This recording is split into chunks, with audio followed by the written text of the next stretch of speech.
Peuple de Dieu, shalom. Dans l'entrée des jeux, permettez-moi vraiment de vous poser une question.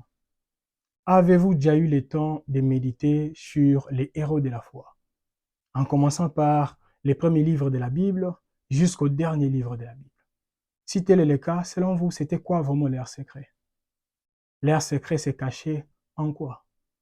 Parce que moi, personnellement, après avoir médité sur leur vie, je me suis rendu compte que malgré l'écart d'âge, malgré l'écart des époques, etc., ils avaient une chose en commun. Ils avaient un secret en commun.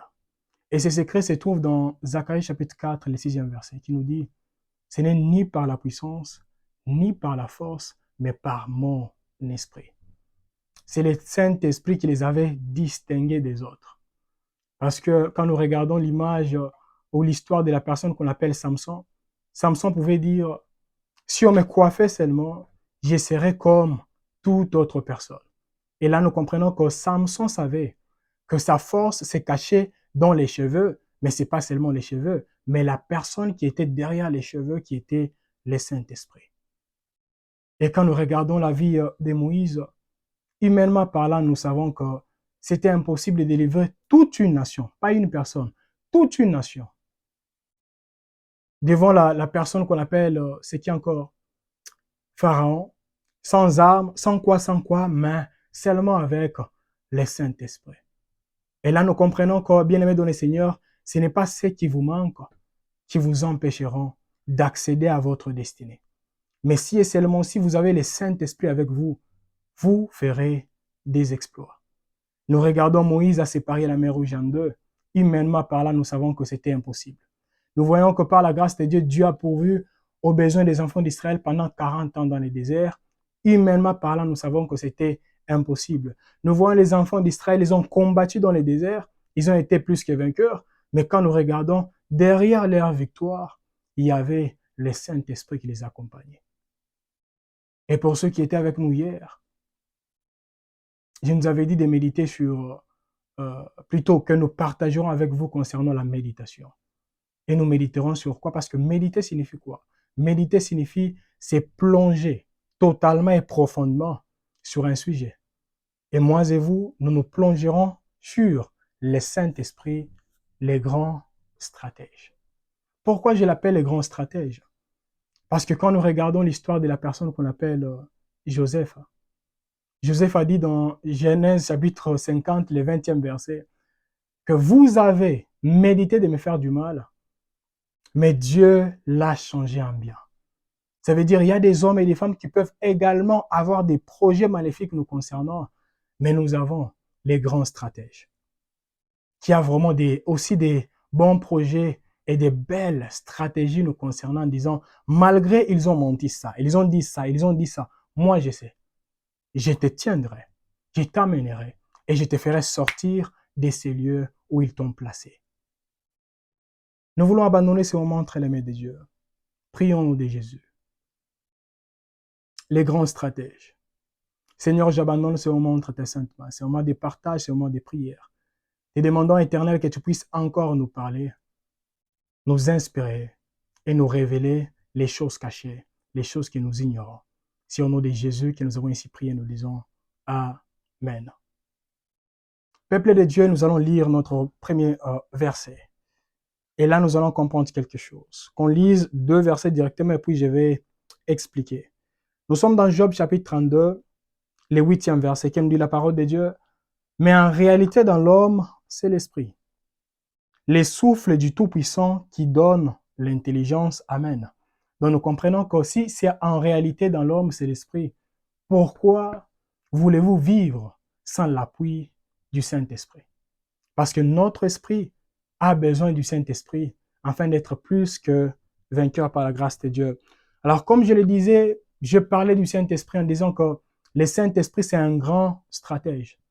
Pourquoi c'est un grand stratège? Pour ceux qui prient avec nous depuis très longtemps, il y a un passage que je ne cesse de répéter. Jérémie a dit, Dieu est grand en conseil et puissant en action. Donc, si vous voulez voir les actions de Dieu vous accompagner, vous devez vraiment placer vos oreilles à côté de Dieu afin que Dieu vous parle, qu'il vous oriente, qu'il vous révèle les choses cachées, les choses que vous ne saviez pas, et vous verrez maintenant ses actions. Comme la Bible nous dit, il révélait ses voies à Moïse, mais ses actions aux enfants d'Israël. Alors nous, en tant qu'enfants de Dieu, nous devons être comptés parmi les hommes et les femmes qui nous diront, moi personnellement, j'en ai marre de tout faire humainement parlant parce que j'ai besoin de l'appui du Saint-Esprit. Que le Saint-Esprit me touche, qu'il m'oriente, qu'il me donne la force afin que je puisse surmonter ce que, humainement parlant, j'étais incapable de les surmonter au nom de Jésus-Christ de Nazareth. Et notre partage d'aujourd'hui sera subdivisé en deux grandes parties. La première partie, vraiment, nous allons partager. Et la dernière partie, nous allons prier. Et puis, nous allons clôturer, pourquoi pas, à 20h sur Telegram. Comme vous le savez, nous serons aujourd'hui à 20h sur Telegram. Alors, nous sommes dans 1 Corinthiens chapitre 12. Du 4e verset au 7e verset. Qui nous dit la parole de Dieu? Il y a diversité de dons, mais le même esprit. Diversité de ministères, mais le même Seigneur. Diversité d'opérations, mais le même Dieu qui opère tout en tous. Or, à chacun, la manifestation de l'Esprit est donnée pour l'utilité commune. Amen.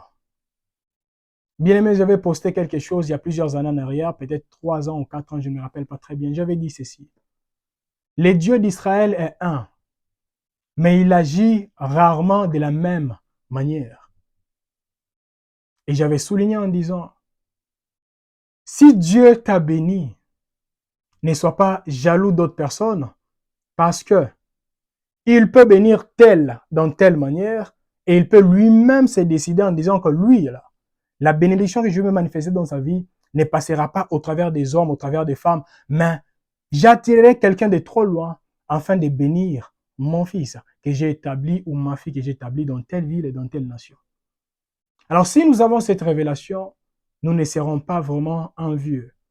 En regardant la vie des uns et des autres, on se dira, c'est le même esprit. Mais ici, la Bible nous dit, il y a diversité de dons, mais le même esprit. Diversité de ministères, mais le même Seigneur. Diversité d'opérations, mais le même Dieu qui opère tout en tous. Voilà pourquoi je l'ai toujours dit. Si vous croisez quelqu'un, la personne vous dit, vous voyez comme vous n'êtes jamais tombé, vous n'avez jamais tombé, vous n'avez jamais vomi, et vous n'avez jamais expérimenté ça veut dire Dieu n'est pas avec toi. Qui es-tu? Diversité des ministères, mais le même esprit. Diversité d'opérations, mais le même Dieu qui opère tout en tous. C'est très important. Ne soyez pas jaloux. Si Dieu utilise tel, comme ça, ok, regardez la personne, priez, afin que Dieu vous dise comment il le fera, ou qu'il le fasse seulement selon sa puissance et selon son autorité. Alors, si nous avons besoin de voir les stratégies de Dieu nous accompagner dans tout ce que nous serons en train de faire, nous devons être attachés à la prophétie. Mais il y a d'autres personnes qui disent, comment ça la prophétie? Oui, la parole prophétique. Ça peut être la Bible, ou ça peut être ce que Dieu vous dira, ou ça peut être ce que Dieu dira au travers des uns et des autres qui vous entourent. C'est très important. Parce que dans la parole de Dieu, il y a des hommes et des femmes qui ont été délivrés juste par une parole prophétique. Je n'aurai pas vraiment le temps de lire tous ces passages, mais je partagerai avec vous sur ce qui est important, vous allez comprendre. Nous sommes dans Apocalypse chapitre 19, le 10e verset, qui nous dit la parole de Dieu. Et j'ai tombé à ses pieds pour l'adorer, mais il me dit, garde-toi de le faire. Je suis ton compagnon de service et celui de tes frères qui ont les témoignages de Jésus. Adore Dieu, car le témoignage de Jésus-Christ, de Jésus est l'esprit de la prophétie. On nous dit, le témoignage de Jésus est l'esprit de la prophétie. Maintenant, vous ne pouvez pas être des anti-prophéties si et seulement si vous dites que j'ai reçu le Saint-Esprit, j'ai reçu l'Esprit de Dieu, j'ai reçu l'Esprit de Christ. Non, non, non. Car le témoignage de Jésus-Christ, c'est l'Esprit des prophéties. L'Esprit des prophéties. Et pour ceux qui nous suivent depuis longtemps, vous savez que je ne cesse vraiment de répéter que dans la Bible, nous trouvons 4 choses. Premièrement, les histoires. Deuxièmement, nous avons les principes. Troisièmement, nous avons les prophéties. Et quatrièmement, nous avons les promesses. Maintenant, aujourd'hui, on se focalisera sur les prophéties et les promesses par la grâce de Dieu. Maintenant, le deuxième verset, nous sommes dans 2 Chroniques, chapitre 20, le 14e verset. On va seulement lire, je vais enseigner, maintenant à la fin, nous allons prier. 2 Chroniques, chapitre 20, le 14e, donc du 14e verset, qu'on descende même jusqu'au 17e verset. 2 Chroniques 20, 14 à 17.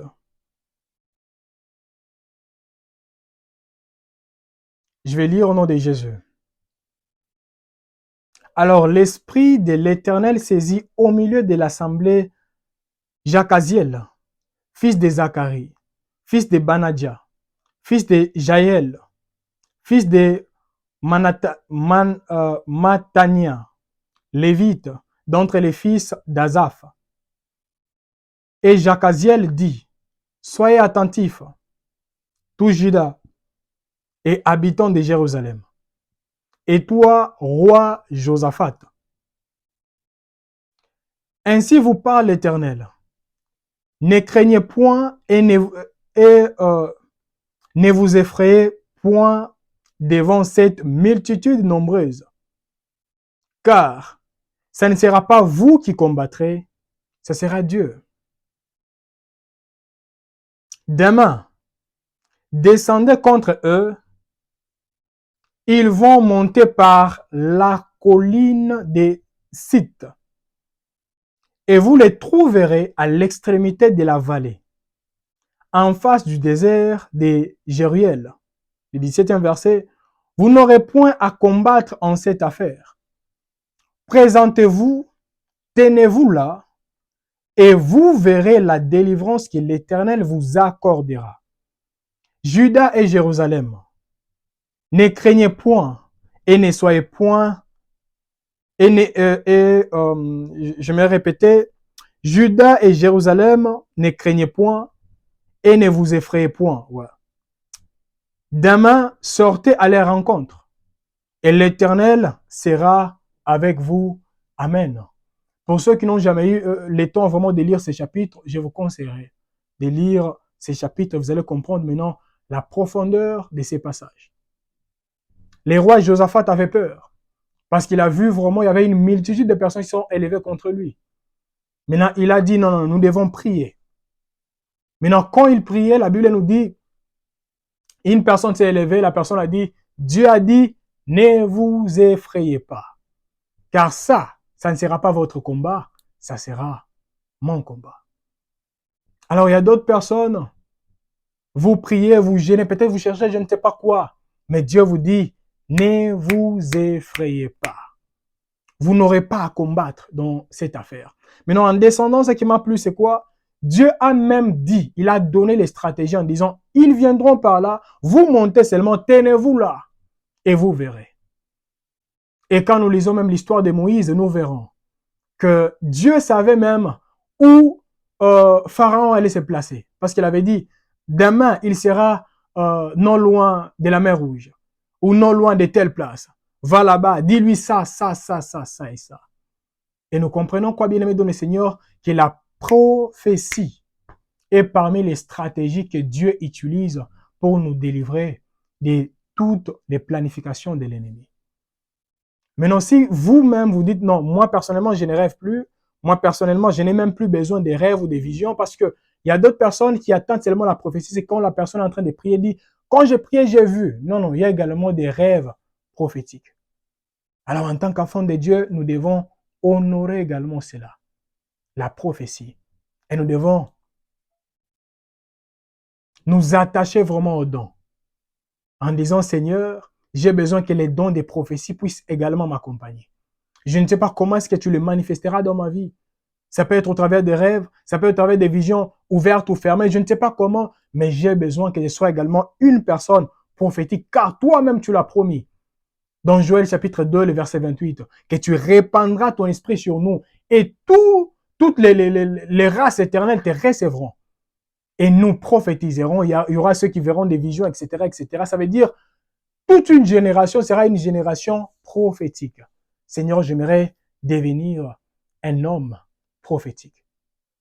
Une personne qui verra, qui entendra et qui saura quelle est la pensée de Dieu me concernant et quelle est la pensée de Dieu concernant les hommes et les femmes qui m'entourent et quelle est la stratégie que Dieu veut que je puisse implémenter afin de sauver la vie d'autres personnes.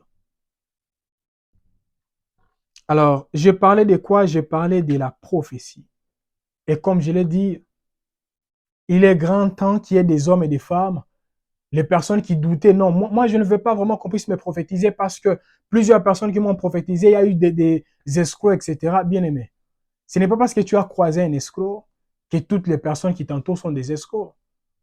Ce n'est pas parce que tu as été trahi à gauche et à droite que jusqu'à présent, Dieu ne continue plus à agir. Non, Dieu est là. Admire. Attache-toi vraiment à ses dons, afin que ces dons commencent à fonctionner dans ta vie pour bénir également d'autres personnes. Et quand les dons des prophéties se manifestent, ces dons activent encore autre chose. C'est quoi? Ces dons maintenant réveillent l'esprit des leaders. Les dons des prophéties réveillera l'esprit des leaders. Nous allons lire. Nous sommes dans 2 Chroniques, chapitre 36, les 22e verset, qui nous dit la parole de Dieu, 2 Chroniques 36, 22. 2 Chroniques 36, 22, la Bible nous dit, la première année de Cyrus, roi des Perses, afin que s'accomplisse la parole de l'Éternel prononcée par la bouche de Jérémie. L'Éternel réveilla l'esprit de Cyrus, roi des Perses, qui fit faire des vives voix et par écrit cette publication dans tout son royaume. Amen. Il y a une prophétie que Dieu avait prononcée depuis très longtemps. Mais la prophétie était attachée à la personne qu'on appelle, était venue plutôt par la personne qu'on appelle Jérémie. Mais plusieurs années après le départ de Jérémie, la Bible nous dit ici, Dieu a suscité les rois Cyrus, il a réveillé son esprit afin que la prophétie puisse s'accomplir. Et je prie que par la grâce de Dieu, que dans nos familles, que Dieu puisse réveiller également les esprits des uns des autres, des leaders de nos familles, afin d'accomplir les prophéties qu'il avait prononcées depuis très longtemps, même avant que nous ne puissions même naître au nom de Jésus-Christ de Nazareth. Maintenant, quand nous descendons encore, on va lire encore un autre passage. Nous sommes dans Agé chapitre 1, les 14e verset qui nous dit la parole de Dieu. L'Éternel réveilla l'esprit de Zorobabel, fils de Shealtiel, gouverneur de Juda, et l'esprit de Josué, fils de Sadak, les souverains sacrificateurs, et l'esprit de tous les restes du peuple.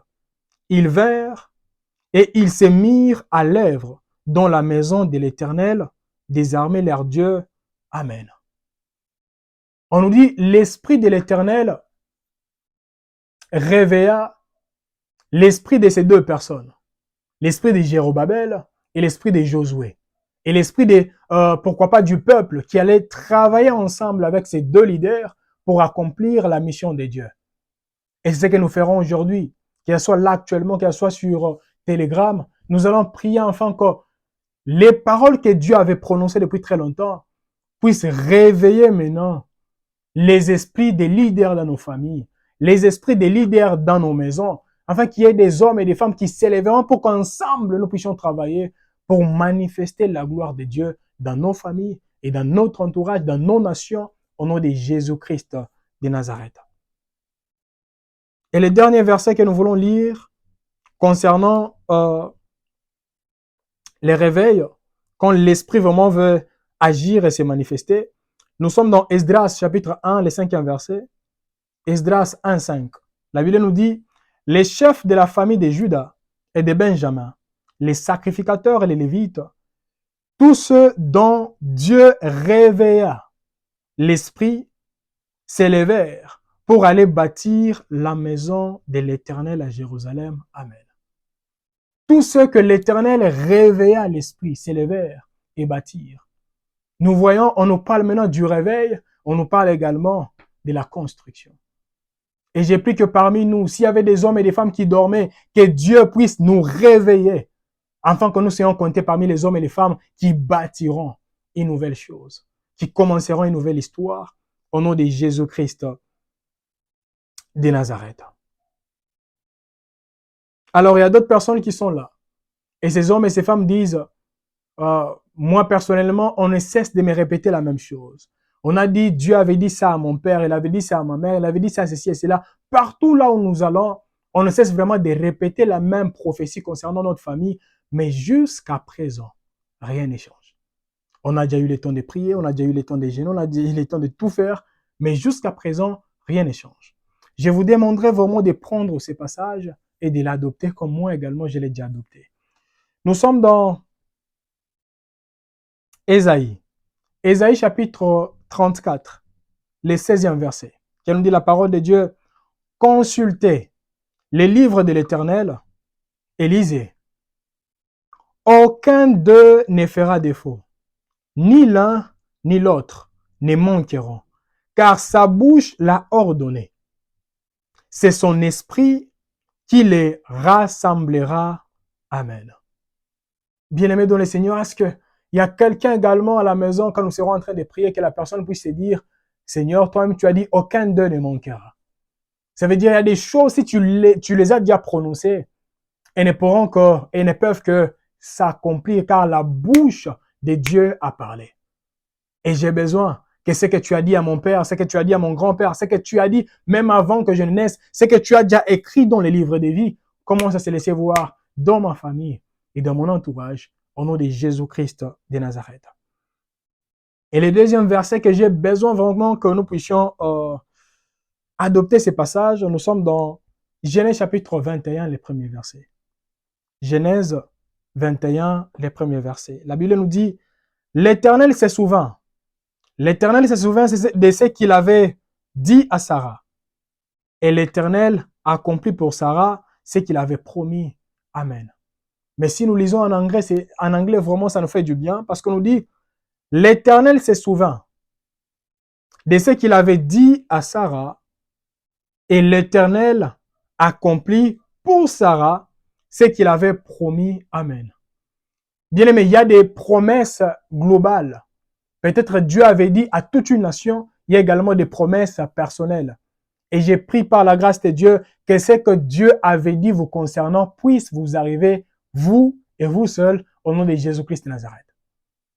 Que vous soyez bénéficiaires vraiment de la promesse globale et de la promesse personnelle par la grâce de Dieu. Il est celui qui avait promis à Sarah, malgré son âge, il avait dit, je rentrerai à la même époque, l'année prochaine, et cela était fait. Et c'est le Dieu qui n'a pas commencé avec vous, il a commencé dans l'Ancien Testament, il est descendu dans la Nouvelle Alliance, et jusqu'à présent, il est le même hier, aujourd'hui et éternellement. Alors, malgré Dieu a déjà parlé, nous avons déjà la prophétie. Deuxièmement, il y a déjà des hommes et des femmes qui sont déjà réveillés. Il y a d'autres personnes qui vivaient dans les péchés, ils ont abandonné les péchés. Il y a d'autres personnes qui faisaient ceci et cela. Maintenant, ils se focalisent dans les choses de Dieu. Qu'est-ce que nous, en tant qu'enfants de Dieu, nous devons savoir? Ce que nous devons faire, bien-aimés dans le Seigneur, c'est que l'ennemi ne veut pas que ça puisse se manifester dans nos vies, ne puisse pas arriver. Nous devons éviter que ces versets puissent être applicables dans nos vies. Nous sommes dans Hébreux, chapitre 3, le verset 19. Hébreux 3, 19. Qu'elle nous dit la parole de Dieu? Aussi voyons-nous qui ne purent y entrer à cause de leur incrédulité. Hébreux 11, 19, la Bible nous dit, aussi voyons-nous qu'ils ne purent y entrer à cause de leur incrédulité. Ce n'est pas parce que Dieu n'avait pas parlé, ce n'est pas parce que des hommes et des femmes étaient éveillés spirituellement parlant, mais on nous dit, ils n'ont pas pu y entrer, c'est à cause de leur incrédulité. Bien-aimés, je prie que malgré tout ce que Dieu vous dira, que vous ne soyez pas comptés parmi les hommes et les femmes qui commenceront à douter les promesses de Dieu. Les hommes et femmes qui commenceront à dire non, d'après tout, ce n'est pas la première fois que Dieu m'a dit. Les hommes et les femmes qui commenceront à honorer ce que Dieu commencera à vous communiquer comme message et comme prophétie au nom de Jésus-Christ de Nazareth. Et la semaine prochaine, comme je vous avais dit, ce sera vraiment une semaine de prière parce que nous devons clôturer le 31 mars de cette année. Et avant vraiment de conclure, la semaine prochaine, nous partagerons et nous prierons avec vous concernant le Saint-Esprit, comment servir Dieu selon la parole de Dieu. Donc, c'est ce qui nous accompagnera tout au long de la semaine prochaine. Et nous partagerons également avec vous concernant c'est quoi la différence entre les chants dans la Nouvelle Alliance et les chants dans l'Ancienne Alliance. Maintenant, une chose que j'aimerais vous demander, c'est quoi? Bien-aimé, c'est vrai, Dieu a dit. C'est vrai, Dieu a prononcé des choses et des choses vous concernant, mais vous devez également travailler sur votre foi, afin de ne pas étouffer ce que Dieu avait dit qu'il fera. Parce que si nous croyons, nous vivrons également dans la sainteté et nous saurons également comment nous détacher d'autres choses. Il y a d'autres personnes, leurs actions révèlent qu'ils ne croient pas. Si Dieu avait dit que toi, tu seras, je ne sais pas, président de la République, as-tu regardé dans ta nation? Pour devenir président, nous avons besoin de quoi? Je dois étudier ça, je dois faire ça, je dois faire ça. Mais d'autres personnes, comme il a dit, il les fera. Non, non, non, non. S'il a dit, personnellement parlant, nous devons chercher dans nos vies qu'est-ce que nous devons faire et qu'est-ce que nous ne devons pas faire afin de ne pas bloquer la main de Dieu dans nos vies. Alors, pour ceux qui méditent la parole de Dieu, que nous puissions vraiment partager sur ça avant de descendre. Une chose qui m'avait beaucoup plu, et la personne qui m'a enseigné cela, c'est le roi Salomon. Quand nous lisons la parole, Salomon avait fait quelque chose qui m'avait beaucoup béni. La Bible nous dit, il avait offert à Dieu, c'était pendant la journée. Et pendant la nuit, quand il dormait, la Bible nous dit, Dieu est venu vers ce qui est encore Salomon. C'était pendant qu'il dormait. Et Dieu lui a dit, que veux-tu que je te donne? Cette conversation s'est passée, c'est pendant la nuit. Maintenant, Salomon lui a dit, j'ai besoin de la sagesse pour savoir comment diriger ton peuple, etc. Ce que j'ai aimé, Dieu lui a dit, comme tu ne m'as pas demandé la mort de tes ennemis, une longue vie, la richesse, je te donnerai toutes ces choses. Et la Bible nous dit, quand il s'est réveillé, la première des choses qu'il a fait, c'était quoi? Il est parti, il a offert une offrande d'action de grâce. Il a fait une offrande d'action de grâce. Alors moi, personnellement, je me posais des questions. Comment quelqu'un peut faire une offrande des actions de grâce, mais cependant, la personne a reçu seulement un rêve? Dans un rêve, la personne a vu qu'elle a été bénie, Dieu lui a donné, il y a eu une transaction spirituelle pendant que la personne dormait, mais en se réveillant, la personne a dit non, non, non, non, non. Je ne peux pas laisser cette histoire inaperçue. En me réveillant, je dois remercier Dieu pendant la journée pour ce que Dieu m'a donné pendant la nuit. Mais posons-nous la question. Combien de personnes, quand vous dormez, vous voyez, on veut vous poignarder, vous rêvez, oh non de Jésus, vous ne m'aurez pas. Mais quand vous rêvez dans votre vision, vous voyez, on vous a donné une grande somme d'argent. En vous réveillant, qu'est-ce que vous faites? Vous rêvez, des rêves pareils, ça n'arrive jamais. Ça tarde, mais les rêves qui ne glorifient pas Dieu, ça arrive facilement parce que vous honorez les rêves qui ne glorifient pas Dieu. Moi, personnellement, pour les hommes et les femmes qui me connaissent, quand j'ai dit Dieu a dit il me fera quelque chose au mois de mars, ça ne rate jamais. Pourquoi? Parce que moi, j'honore ce que Dieu me dit. S'il m'a dit je ferai ça, ça, ça avec toi, je commence déjà à remercier Dieu comme si je les avais déjà reçus, physiquement parlant. Je commence à bénir Dieu, je bénis Dieu. Parce qu'il y a d'autres personnes, vous attendez seulement recevoir peut-être un SMS. Et l'SMS qui vous dira, peut-être vous avez reçu, quelqu'un a déposé une somme d'argent dans votre compte bancaire et là maintenant vous commencez à rigoler. Moi personnellement, si je rêve ou si je vois ça dans une vision ou si quelqu'un m'envoie les tests, je ne vois pas les différences. Moi personnellement, si j'ai reçu ça dans un rêve, en me réveillant, je vais danser comme pas possible. Seigneur, merci parce que tu m'as donné. Merci pour tout, merci. Et je me rappelle, il y a un frère ici pour les hommes et les femmes qui m'ont toujours envoyé l'argent. Il y a un frère ici que il a toujours retiré vraiment les sommes d'argent que les hommes et les femmes envoient. Maintenant, un jour, je parlais avec lui, je lui ai dit, demain, va avec tes details, ton identité, parce qu'on va m'envoyer l'argent et ça proviendra de telle nation. Et la personne m'a dit, ah bon? J'ai dit, oui, oui. Est-ce qu'on vous a appelé? J'ai dit, non, on ne m'a pas appelé, mais Dieu m'a dit, ça se passera demain. Et la personne est partie, personne ne m'avait promis, et c'était, je pense, vers 9h ou 10h, quelqu'un m'a envoyé directement.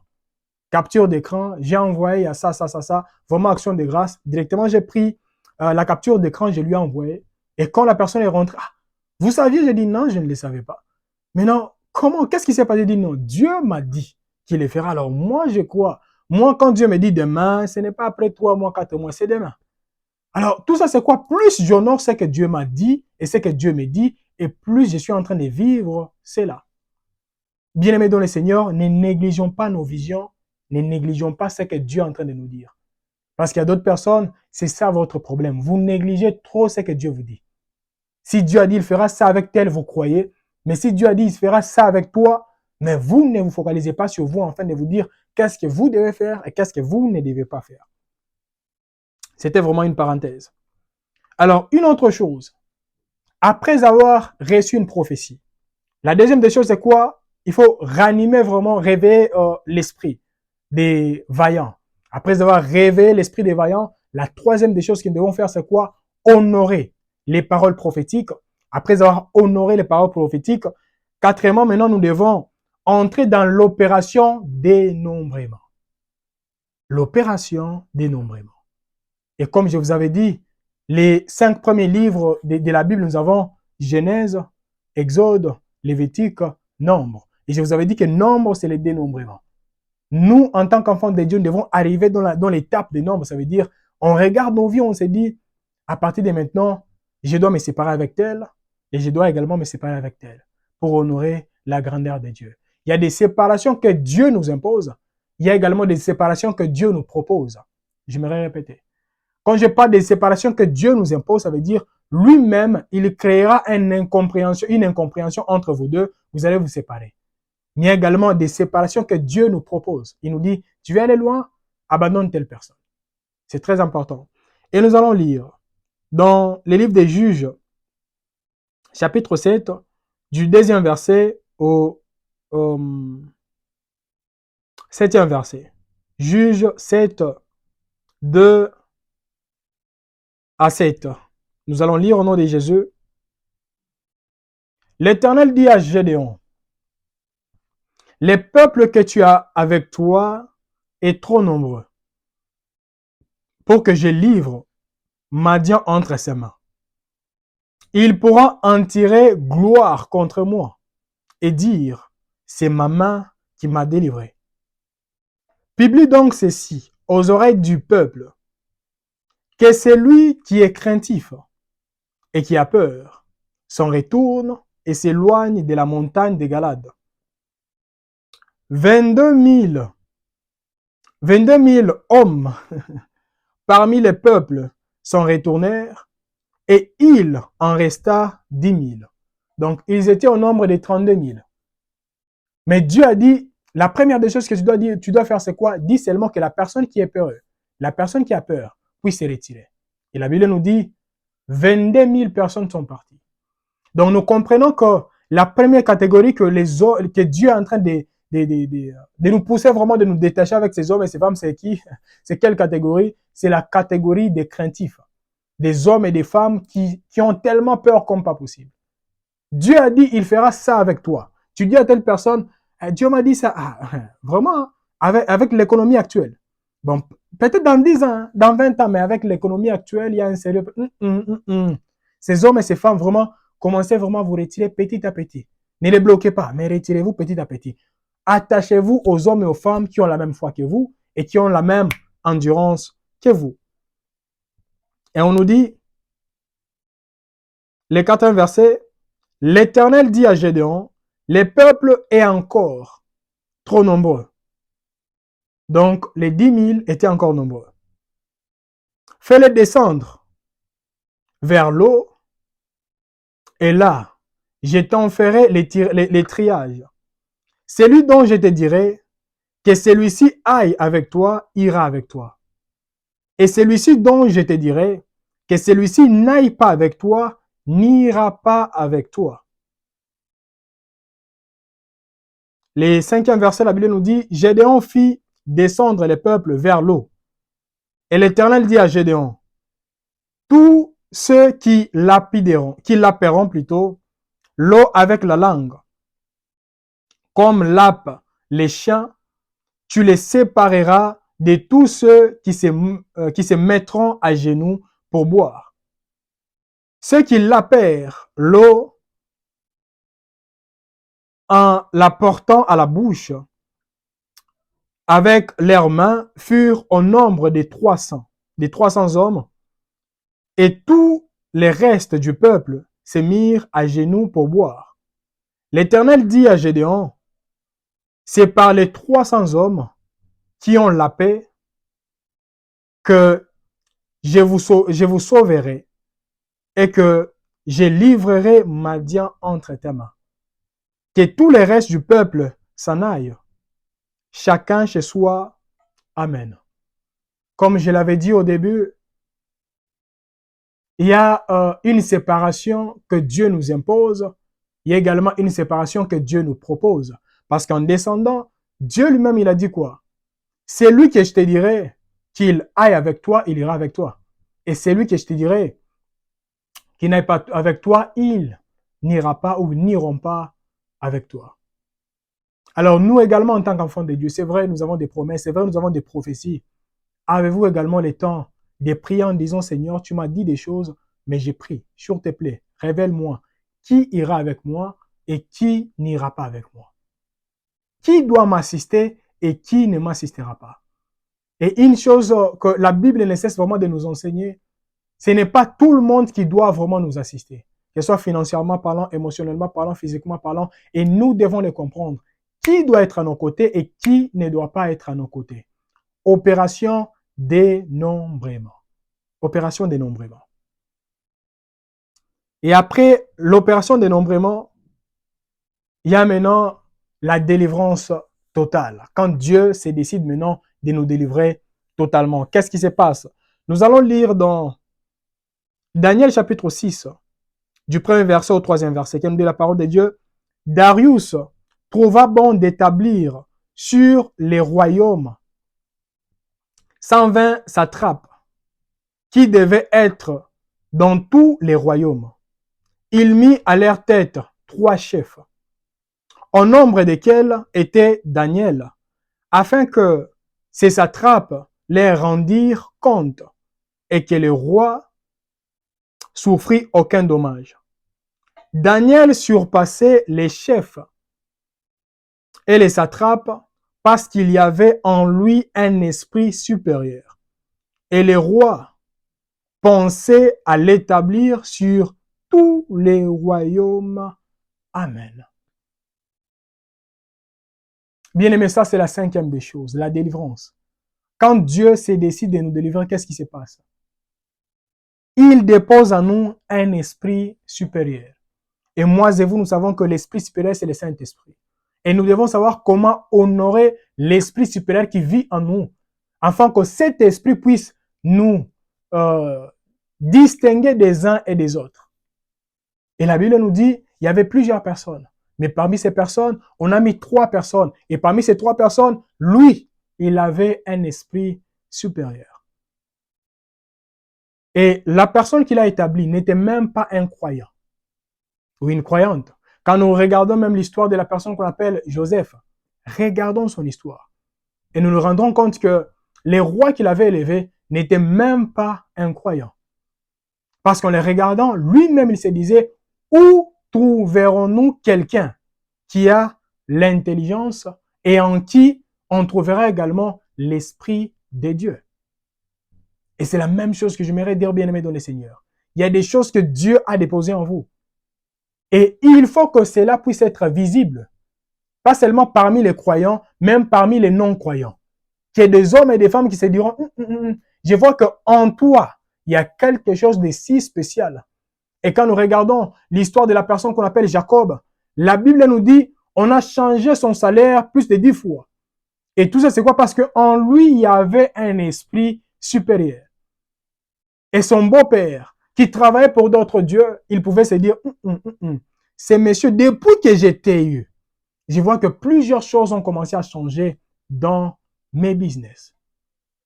Bien aimé, il est très important en tant qu'enfant de Dieu que nous puissions nous laisser guider par le Saint-Esprit. Que le Saint-Esprit commence à nous honorer par sa présence. Que le Saint-Esprit commence à nous honorer par les révélations que nous commencerons à recevoir au travers de lui, afin de bénir également d'autres personnes au nom de Jésus-Christ de Nazareth. Un esprit supérieur. Il y a d'autres personnes qui pensent que nous réclamerons l'esprit supérieur seulement en prière. Non, non, non, non. Regardez, continuez à lire vraiment les chapitres que nous venons de lire ici, chapitre 6. Vous verrez que ces hommes et ces femmes ont voulu avoir la personne qu'on appelle Daniel. Ils l'ont pas eu dans leur piège. Ça, c'est quoi? Parce que les grands stratèges qui est Dieu, qui est le Saint-Esprit, le Saint-Esprit avait aidé la personne qu'on appelle Daniel à vivre dans la sainteté. Tu ne veux pas dire, Seigneur, j'ai besoin d'avoir un esprit supérieur, mais tu ne médites pas. Tu ne pries pas et tu ne demeures pas dans la volonté de Dieu. C'est impossible. L'esprit supérieur est également attaché aux choses que nous devons faire et aux choses que nous ne devons pas faire. Aux interdits. Quand nous regardons même dans Daniel chapitre 1, la différence qui les accompagnait, c'était quoi? C'était les interdits. Mettez également des disciplines dans vos vies en disant, je ne peux plus faire ça, je dois faire ça. Et vous verrez que la puissance de Dieu vous accompagnera par la grâce de Dieu. Vraiment, il y a plusieurs choses à dire et à faire. Je pense que autre chose, je peux seulement citer deux autres stratégies. Et puis, on va clôturer par là. Une autre stratégie, c'est en face d'une maladie. En face d'une maladie, quelle est la stratégie que Dieu utilise? Normalement, Dieu utilise plusieurs stratégies, mais aujourd'hui, je parlerai seulement de 3 stratégies. La première stratégie, nous allons lire dans les livres des Psaumes, chapitre 147, les 15e verset. La Bible nous dit, « Il envoie ses ordres sur la terre, sa parole court avec vitesse. » S'il y a une maladie qui est en train vraiment de sillonner dans votre corps, qu'est-ce que Dieu fera? Il enverra sa parole. Et sa parole, la Bible nous dit qu'elle court avec vitesse. Voilà pourquoi, toujours dans les livres des Psaumes, maintenant 107, les 20e verset, la Bible nous dit, il envoya sa parole et les guérit. Et les fit échapper de la fosse. Amen. Il envoya sa parole et sa parole les guérit. Et nous prions que Dieu puisse envoyer juste une parole dans votre famille, dans votre corps et dans tout ce que vous avez, afin de vous guérir d'une manière ou d'une autre, au nom de Jésus-Christ de Nazareth. Une autre stratégie, c'est l'imposition des mains.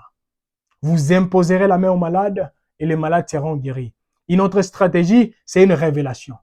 Dieu te dit ce que tu dois faire et si tu fais ce que Dieu avait dit que tu feras, tu auras le même résultat que lui. Alors, comme il y a plusieurs choses à dire, comme j'ai dit, nous allons continuer les soirs. La dernière stratégie que nous allons partager avec vous aujourd'hui, c'est concernant nous et notre descendance. Nous et notre descendance. Parce que actuellement, avec les enjeux plutôt actuels, il y a d'autres personnes qui disent, en regardant la génération actuelle, je ne sais pas si mes enfants seront protégés. Je ne sais pas si les choses changeront, etc. Qu'est-ce nous dit la parole de Dieu? Ésaïe chapitre 59, les 21e verset. Qu'est-ce nous dit la parole de Dieu? Voici mon alliance avec eux, dit l'Éternel. Mon esprit reposera sur eux et mes paroles que j'ai mises dans ta bouche ne se retireront point de ta bouche, ni de la bouche de tes enfants, ni de la bouche des enfants de tes enfants, dit l'Éternel. Dès maintenant et à jamais. Amen. Je ne sais pas s'il y a un père, une mère qui est en train de me suivre, qui prendra également ces passages et commencera à réclamer ces passages. En disant, Seigneur, toi-même tu as dit, voici mon alliance que tu feras avec moi au travers de Jésus. Ton esprit reposera sur moi et tes paroles en moi. Et tu as dit toi-même que tu ne les retireras pas, tu ne retireras pas tes paroles dans ma bouche. Elles ne se retireront ni sur moi et ni dans les bouches de mes enfants, ni dans les bouches des enfants de mes enfants, au nom de Jésus-Christ de Nazareth. Les deuxième verset, nous sommes dans Ésaïe chapitre 44, du deuxième verset au 5e verset. La Bible nous dit, Ainsi parle l'Éternel qui t'a fait et qui t'a formé. Dès ta naissance, c'est lui qui est ton soutien. Ne crains rien. Mon serviteur Jacob, mon Israël que j'ai choisi. Car je répandrai des eaux sur les sols altérés et des ruisseaux sur la terre desséchée. Je répandrai mon esprit sur ta race et ma bénédiction sur tes rejetons. Ils pousseront comme au milieu de l'herbe, comme les sols près des courants d'eau. Celui-ci dira, je suis à l'Éternel. Celui-là se réclamera du nom du Dieu de Jacob. Cet autre écrira de sa main à l'Éternel et prononcera avec amour le nom de l'Éternel. Amen. Maintenant, en lisant ici, nous comprenons que Dieu nous a choisis. Il dit qu'il ne se limitera pas seulement sur nous, il touchera également les hommes et les femmes qui sont attachés à nous. Ça veut dire notre progéniture. Alors, une chose que j'aimerais dire, c'est quoi? C'est là où nous voulons nous limiter actuellement. La première requête que nous voulons élever vers Dieu, nous voulons seulement dire merci pour ces messages. Et de deux, nous voulons dire, cher Saint-Esprit, les grands stratèges, révèle-moi la stratégie que toi tu veux que je puisse mettre en pratique afin de m'en sortir dans la situation que je suis en train de traverser là actuellement. Cher Saint-Esprit, les grands stratèges, tu n'es pas spécialiste dans un seul domaine, mais tu es spécialiste dans plusieurs domaines. Tu ne connais pas seulement une seule chose, mais tu es l'omniscient parce que tu connais toutes choses. Révèle-moi les choses cachées, les choses que j'ignore. Élevons nos voix et prions au nom de Jésus. Les Seigneurs qui voient tout, les Seigneurs qui dirigent tout, je te dis merci. Merci toi qui as commencé avec nous et merci toi qui permets à ce que nous puissions clôturer là actuellement. Les grands stratèges, je te prie que tu puisses nous révéler les choses cachées, les choses que nous ignorons. Révèle, Éternel, tes stratégies dans la vie de ton fils et dans la vie de ta fille, afin qu'elle sache, Éternel, qu'est-ce qu'elle doit faire et qu'est-ce qu'il doit faire, afin de sortir dans la situation qu'elle est en train de traverser là actuellement au nom de Jésus-Christ de Nazareth. Parce que je sais, quand toi tu veux nous délivrer, tu as tes propres voies et tu as tes propres pensées. Et je te prie, Éternel, révèle-nous tes pensées, afin que nous puissions savoir qu'est-ce que nous devons honorer et qu'est-ce que nous devons abandonner à partir de maintenant au nom de Jésus-Christ de Nazareth.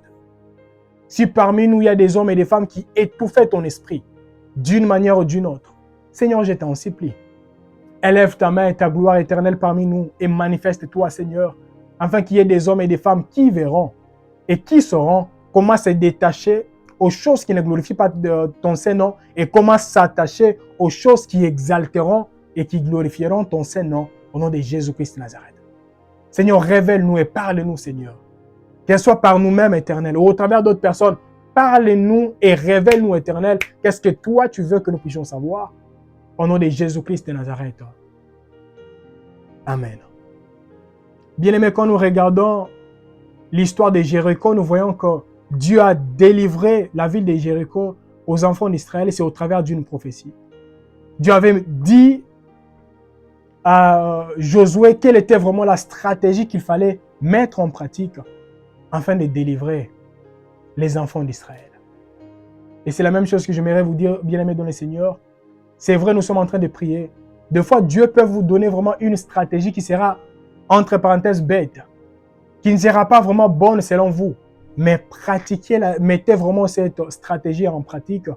Et je suis sûr et certain que vous viendrez avec un témoignage en disant, j'avais suivi ces messages, je l'ai mis en pratique, j'ai prié et Dieu m'a dit, il m'a donné une stratégie et cette stratégie m'a rendu plus que vainqueur. Cette stratégie m'a rendu milliardaire, millionnaire. Cette stratégie m'a rendu sage et intelligent au nom de Jésus-Christ de Nazareth. Alors la deuxième des choses, nous étions en train de parler concernant la prophétie, mais qui réveille l'esprit des vaillants qui dormaient. Pouvez-vous également élever la voix à la maison en disant, Seigneur, que la parole que toi tu avais prononcée depuis très longtemps, que la parole que toi tu viens de prononcer là actuellement, puisse réveiller les héros qui dormaient en moi et les héros qui dormaient dans ma famille, dans ma nation. Élevons nos voix et prions au nom de Jésus. Seigneur, je prie, les grands stratèges, fais grâce éternelle afin que parmi nous, que les hommes et les femmes qui nous ont écoutés et que les hommes et les femmes qui nous écouteront, Éternel, que ces hommes et ces femmes, Éternel, puissent prier. Comme la parole nous dit, Jésus-Christ a dit quoi?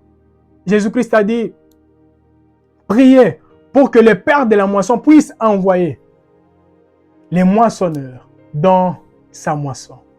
Seigneur, je prie que tu puisses élever, réveiller l'esprit des leaders qui dormaient dans nos familles, dans nos nations, dans notre entourage éternel, afin que parmi nous, Seigneur, qu'il y ait des hommes et des femmes qui se tiendront debout et qui sauront agir conformément à ta volonté et conformément à ta parole et conformément à tes pensées au nom de Jésus.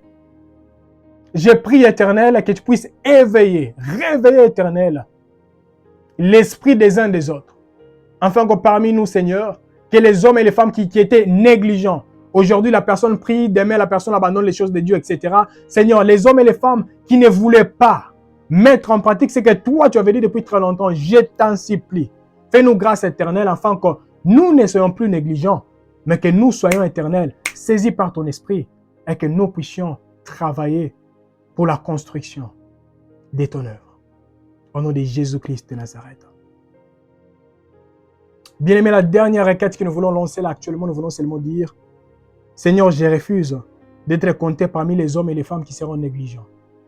Car la parole nous dit, dans Jérémie chapitre 17, le 4e verset, tu perdras ton héritage par ta propre faute. Nous ne voulons pas que les prophéties que Dieu avait prononcées depuis très longtemps nous concernant, que nous puissions nous-mêmes les étouffer par nos propres bêtises. Élevons nos voix et prions au nom de Jésus.